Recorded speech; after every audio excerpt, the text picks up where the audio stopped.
terkait dengan stigma mencari-cari kesalahan.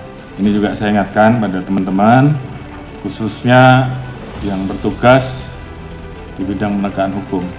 Arahan Pak Presiden sudah jelas terkait dengan masalah kondisi wilayah dan beliau mendorong bagaimana supaya UMKM bisa berjalan, bagaimana supaya produk dalam negeri ini bisa bertumbuh.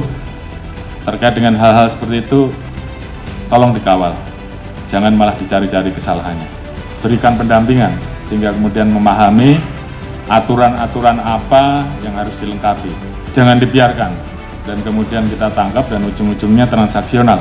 Saat ini tolong itu dihindari, karena ini menjadi catatan-catatan bagi masyarakat yang kemudian menumpuk dan kemudian memunculkan persepsi negatif. Bagaimana kemudian rekan-rekan betul-betul bisa melakukan penegakan hukum yang betul-betul memberikan rasa keadilan bagi masyarakat. Ini juga saya minta seluruhnya melakukan pengawasan, saling mengingatkan. Eranya sudah bukan seperti ini lagi, mencari-cari kesalahan. Kalau memang salah, jelas, apalagi memang itu betul-betul melakukan pelanggaran yang sifatnya merugikan masyarakat, proses tegas.